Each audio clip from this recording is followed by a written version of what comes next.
Okay, my topic is about sound waves and Laplace correction. Sound waves are elastic waves, mechanical waves, progressive waves and longitudinal waves. So when the sound, generally we know waves velocity depends on the frequency and wavelength, but velocity of sound waves not depends on frequency and wavelength. For example, suppose sa, re, ga, ma. They all might have different frequencies, so they are having different wavelengths also. So velocity remains constant. So ultimately I can say velocity of sound not depends on wavelength, not depends on frequency, not depends on wavelength. तो किस पर depend करती है velocity of sound? Velocity of sound depend करती है elastic coefficient और density का ratio और उसका अंडर रूट। अगर हम सॉलिड्स की बात करें तो ये फॉर्मूला हो जाएगा y अपॉन डी का अंडर रूट, यानी कि यंग्स मॉड्यूलस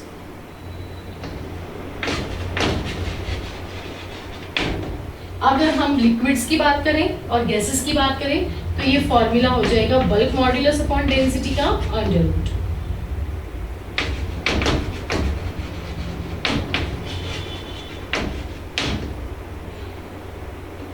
यहां से जो ये फॉर्मूला आया, न्यूटन ने कहा कि जब साउंड वेव प्रोपेगेट करती है तो ये एक आइसोथर्मल प्रोसेस है।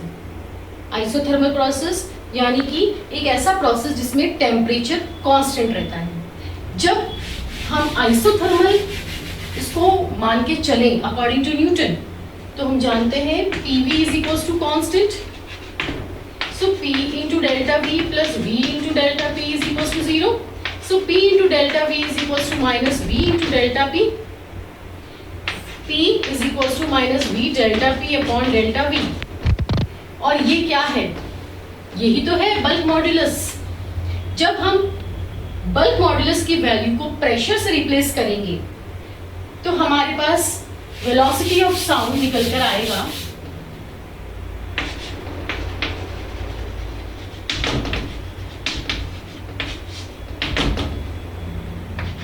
P अपॉन T, यानी कि प्रेशर अपॉन डेंसिटी।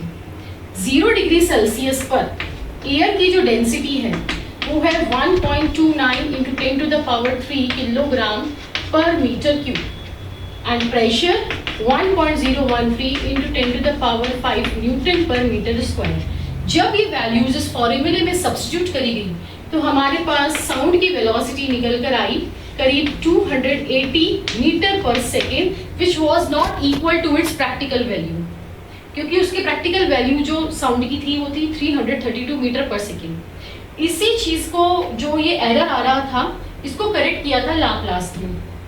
लाप्लास ने कहा कि जब न्यूटन ने कहा है कि propagation of sound is an isothermal process, तो ये आइसोथर्मल नहीं है, आइसोथर्मल प्रोसेस नहीं है, बल्कि ये एडियाबैटिक प्रोसेस है। यानी जब साउंड वेव प्रोपेगेट करती है तो कंप्रेशन और रेयरफेक्शन इतनी फास्ट होता है कि उसमें उनको हीट एक्सचेंज का टाइम ही नहीं मिलता है। तो propagation of sound isothermal process ना होकर बल्कि एक एडियाबैटिक प्रोसेस है। अगर एडियाबैटिक है तो इस फॉर्मूले में थोड़ा मॉडिफिकेशन किया गया।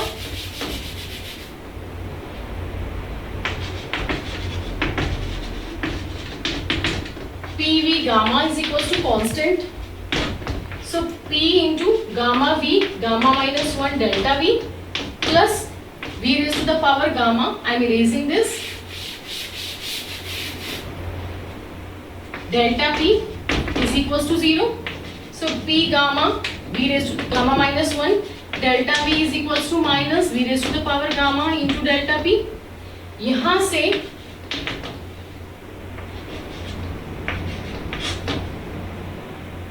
V raise to the power gamma अगर अपन कैंसिल करेंगे तो minus delta V upon V आएगा, जो कि बल्क मॉड्यूलस के इक्वल है।